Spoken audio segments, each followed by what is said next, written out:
मेरे पिता ने अपने वंश को आगे बढ़ाने के लिए एक लोमड़ी को पकड़कर घर ले आए और उसके साथ रात बिताई, लेकिन उन्हें क्या पता था कि एक ही रात में वह लोमड़ी एक बेहद खूबसूरत औरत में बदल जाएगी। मेरे पिता डर के मारे तुरंत जमीन पर घुटनों के बल बैठकर माफी मांगने लगे, लेकिन उस औरत ने न तो गुस्सा किया और न ही जाने की बात की, बल्कि उसने कहा कि यह सब रोज होना चाहिए और कभी रुकना नहीं चाहिए। इसी तरह मेरी लोमड़ी माँ मेरे साथ गर्भवती हो गई। कई साल बाद जब मैं पहाड़ पर लकड़ियां काटने गया तो मैंने देखा कि एक विशाल अजगर एक घायल छोटी लोमड़ी को जकड़े हुए था। मेरे पास सोचने का भी समय नहीं था। मैंने अपनी कुल्हाड़ी पूरी ताकत से उसकी तरफ फेंक दी, जो सीधे अजगर के सिर पर जाकर लगी। अजगर कुछ देर तड़पा और फिर मर गया। छोटी लोमड़ी की जान तो बच गई, लेकिन वह भी लगभग मरने की हालत में थी। मैं उसे तुरंत घर ले आया और शराब से उसके घाव साफ किए। ज्यादा समय नहीं बीता था कि वह फिर से दौड़ने कूदने लगी। उसके बाद वह छोटी लोमड़ी एक पालतू कुत्ते की तरह मेरे घर से जाने का नाम ही नहीं लेती थी। लेकिन मैं तो एक अनाथ था, न माँ थी न बाप। खुद का पेट भरना भी मुश्किल था। मैंने कई बार उसे वापस जंगल में छोड़ने की कोशिश की, लेकिन हर रात वह लड़खड़ाते हुए वापस आ जाती। कभी उसके मुंह में जंगली फल होते, कभी जंगली खरगोश और कभी जंगली मुर्गी। तभी मुझे समझ आया कि वह मुझे बताना चाहती है कि वह अपना खर्च खुद उठा सकती है। तब जाकर मैंने उसे अपने पास रख लिया। उसके बाद वह मेरी छोटी साथी बन गई। मैं लकड़ियां काटने जाता तो वह साथ जाती, मैं भेड़ें चराने जाता तो वह भी साथ होती। यहाँ तक कि जब मैं पढ़ाई करता तब भी वह चुपचाप मेरे पास लेटी रहती। लेकिन ये खुशहाल जिंदगी मेरे 12वीं के साल अचानक खत्म हो गई। एक दिन छोटी लोमड़ी बिना कुछ बताए गायब हो गई। मैं रात होने तक उसका इंतजार करता रहा, लेकिन वह वापस नहीं आई। उसकी जगह एक बूढ़ी औरत मेरे घर आई। वह लाठी के सहारे चल रही थी और उसके चेहरे पर दयालु मुस्कान थी। उसने कहा, बेटा, मैं अपनी पोती को ढूंढ रही हूँ, क्या तुमने उसे देखा है? मैंने पूछा, आपकी पोती कौन है? वह बोली, कुछ साल पहले मैं बाहर गई थी और घर की जिम्मेदारी अपनी पोती को देकर गई थी, लेकिन जब वापस लौटी तो वह गायब थी। लोगों ने कहा कि वह तुम्हारे घर में रहती है। उसकी बात सुनते ही बूढ़ी औरत ने अजीब सी आवाज निकाली, लगातार सिर हिलाती रही और मेरी रसोई की तरफ घूरने लगी। मैंने उसकी नजरों का पीछा किया तो देखा कि छोटी लोमड़ी वहीं बैठी हुई थी। वह बूढ़ी औरत की तरफ पूंछ हिला रही थी और उसके चेहरे पर हल्की मुस्कान भी थी। याद रहे, यह पहली बार था जब उसने किसी दूसरे इंसान के सामने खुद को दिखाया था। बूढ़ी औरत कुछ देर हंसी और फिर बिना कुछ कहे मुड़कर चली गई। उसी रात छोटी लोमड़ी हमेशा की तरह मेरे पेट पर सिर रखकर सोई, लेकिन अगली सुबह जब मेरी आंख खुली तो वह गायब थी। मैं बिस्तर से उठा तो देखा कि मेज पर एक लाल रंग का दुपट्टा जैसा कपड़ा रखा था। उसके अंदर एक औरत के काले बालों का गुच्छा था, जिसे लाल कागज से लपेटा गया था। मुझे बिल्कुल समझ नहीं आया कि यह किस काम की चीज है, इसलिए मैं उसे लेकर गांव के मुखिया के पास गया। मुखिया ने उसे देखते ही मुस्कुराकर कहा, यह तो किसी लड़की का प्रेम संकेत है। इसे लेकर तुम उसके घर शादी का प्रस्ताव भेज सकते हो। जल्दी बताओ, वह लड़की कौन है? मैं वहीं स्तब्ध रह गया। क्या यह छोटी लोमड़ी मेरे लिए छोड़कर गई थी? लेकिन मैंने कभी नहीं सोचा था कि उस दिन के बाद छोटी लोमड़ी फिर कभी वापस नहीं आएगी। उसके जाने के बाद मेरा दिल खाली खाली रहने लगा। हर दिन खाने और सोने के अलावा मैं उसे पूरे जंगल और पहाड़ों में ढूंढता रहता, लेकिन उसका कोई निशान नहीं मिला। मुझे तो यहाँ तक लगने लगा कि शायद किसी शिकारी ने उसे पकड़ लिया है। लगभग 15 दिन तक खोजने के बाद भी मुझे वह नहीं मिली। तब मैं पूरी तरह निराश हो चुका था और सोचने लगा था कि अब उससे कभी मुलाकात नहीं होगी। लेकिन 15 दिन बाद एक रात मैंने देखा कि एक बूढ़ी औरत मेरे घर के बाहर बैठकर रो रही है। मैं भौहें सिकोड़कर उसके पास गया और पूछा कि क्या हुआ है। उसने अचानक सिर उठाया और डरावनी आवाज में बोली, मैं अपने पोते को ढूंढ रही हूँ। मेरा पोता गायब हो गया है। तुमने उसे देखा है ना? मेरी रीढ़ में सिहरन दौड़ गई। पिछली बार पोती को ढूंढ रही थी और इस बार पोते को, और दोनों बार मेरे पास ही क्यों आई? मैंने जल्दी से सिर हिलाकर कहा कि मैंने किसी को नहीं देखा। लेकिन बूढ़ी औरत के चेहरे पर अजीब सी मुस्कान आ गई। वह बोली, तो 6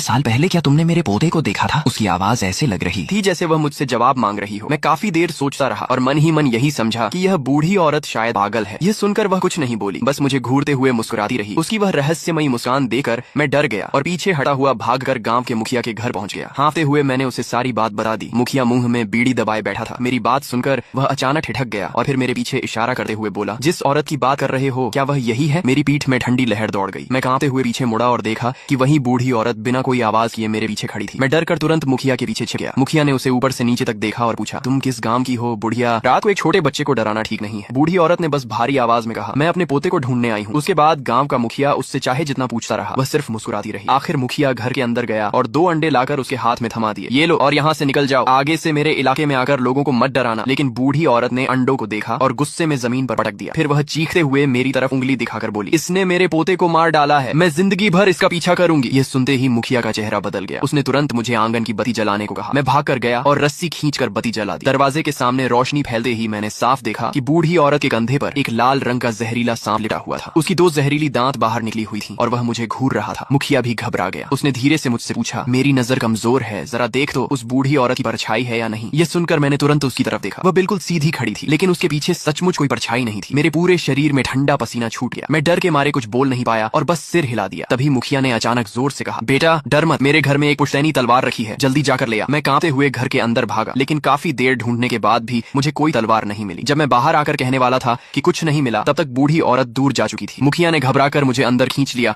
और दरवाजा कसकर बंद कर दिया। फिर बोला, पगले कैसी तलवार? मैंने उसे बहलाने के लिए झूठ बोला था। तेरे पीछे कोई अशुभ चीज पड़ गई है। इतना कहकर उसने घर की बत्ती बुझा दी और धीरे से पूछा कि क्या मैंने पहाड़ पर किसी चीज को नुकसान पहुंचाया था। मैंने बहुत सोचा, बचपन से लेकर अब तक मैंने किसी इंसान का बुरा नहीं किया था। तभी मुझे 6 साल पहले की बात याद आई, जब मैंने उस छोटी लोमड़ी को बचाने के लिए एक सफेद सांप को कुल्हाड़ी से मार दिया था। मैंने ये बात मुखिया को बताई। ये सुनकर उसका पूरा शरीर कांप उठा। अरे मूर्ख लड़के, पहाड़ों में रहने वाली चीजों को ऐसे थोड़ी मारते हैं, अब तू बड़ी मुसीबत में है। उसने कहा कि अगली सुबह वह मुझे एक जानकार आदमी के पास ले जाएगा और आज रात मुझे उसके घर में ही सोना होगा। साथ ही चेतावनी दी कि रात में चाहे कोई भी आवाज दे, जवाब नहीं देना। उस रात मैं सचमुच चुपचाप लेटा रहा, लेकिन करीब आधी रात, शायद 11 बजे, बाहर से सरसराहट की आवाज आने लगी। उसके बाद वही बूढ़ी औरत के रोने की आवाज सुनाई दी। मैंने खिड़की से बाहर झांका तो एक झुकी हुई परछाई घर के बाहर घूम रही थी। चलते चलते वह अचानक खिड़की पर आकर चिपक गई, जैसे मुझे ढूंढ रही हो। मैं डर के मारे हिल भी नहीं पाया। तभी बगल वाले कमरे से मुखिया की आवाज आई, सिर कंबल में छिपा ले, मत देख। वह रोने की आवाज कभी पास आती, कभी दूर जाती रही। आखिर सुबह करीब 3 बजे जाकर सब शांत हुआ, लेकिन उसके बाद भी मैं कंबल से बाहर निकलने की हिम्मत नहीं जुटा पाया। पता नहीं कब मेरी आंख लग गई। फिर मैंने एक भयानक सपना देखा। सपने में वही सफेद सांप था जिसे मैंने मारा था। उसका शरीर खून और मांस से लथपथ था। वह मुझे घूर रहा था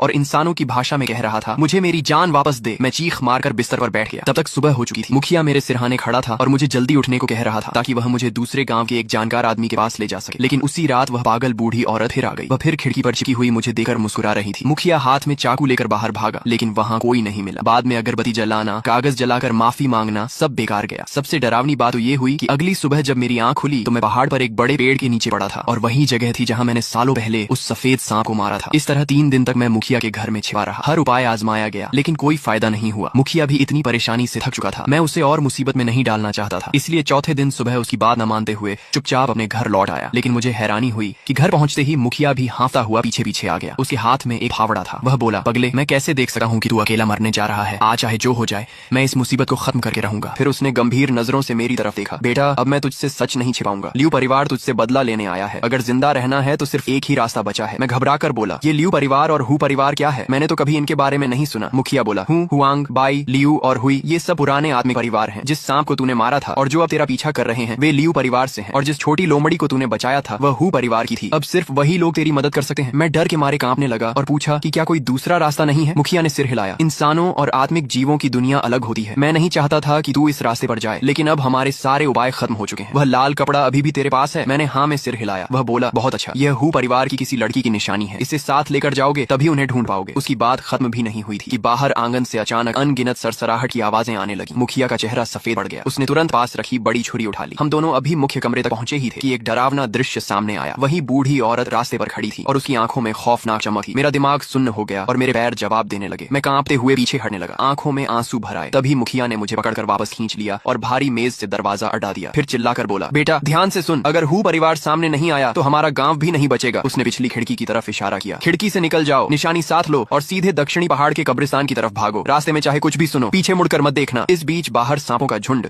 दरवाजे पर जोर जोर से टकरा रहा था। कुछ छोटे सांप तो दरवाजे की दरारों से अंदर घुसने भी लगे थे। मुखिया ने दांत भींच लिए और पूरे शरीर से दरवाजे को थाम लिया। मैं उस बूढ़े आदमी को देख रहा था और मेरी आंखों से आंसू बह निकले। मैंने जल्दी से वह लाल कपड़ा सीने से लगाया, पिछली खिड़की को लात मारकर खोला और अंधेरी रात में दौड़ पड़ा। मैं ज्यादा दूर भी नहीं भागा था कि पीछे से तेज सरसराहट सुनाई दी। एक लाल रंग का जहरीला सांप मेरा पीछा कर रहा था। उसकी रफ्तार इतनी तेज थी कि वह लगभग मेरे पैरों तक पहुंच गया था। मेरा दिल बैठ गया। तभी मेरा पैर फिसला और मैं आगे की तरफ गिर पड़ा। उसी पल बगल की झाड़ियों से एक सफेद परछाई बिजली की तरह बाहर निकली। उसके मुंह से जानी पहचानी लोमड़ी की आवाज निकली। मैंने ध्यान से देखा तो वह वही छोटी सफेद लोमड़ी थी, लेकिन अब उसकी 2 पूंछ थी। वह बिना डरे उस जहरीले सांप पर टूट पड़ी और उससे लड़ने लगी। मैंने देखा कि दोनों आपस में बुरी तरह लड़ रहे थे। ये देखकर मैंने तुरंत अपनी लकड़ी काटने वाली बड़ी छुरी उठाई और उनकी मदद करने के लिए दौड़ने लगा। लेकिन तभी छोटी लोमड़ी ने अचानक उस जहरीले सांप की पूंछ अपने मुंह में दबोच ली और पलक झपकते ही उसे घसीटते हुए काले घने जंगल के अंदर गायब हो गई। मैं उसके पीछे भागना चाहता था, लेकिन जंगल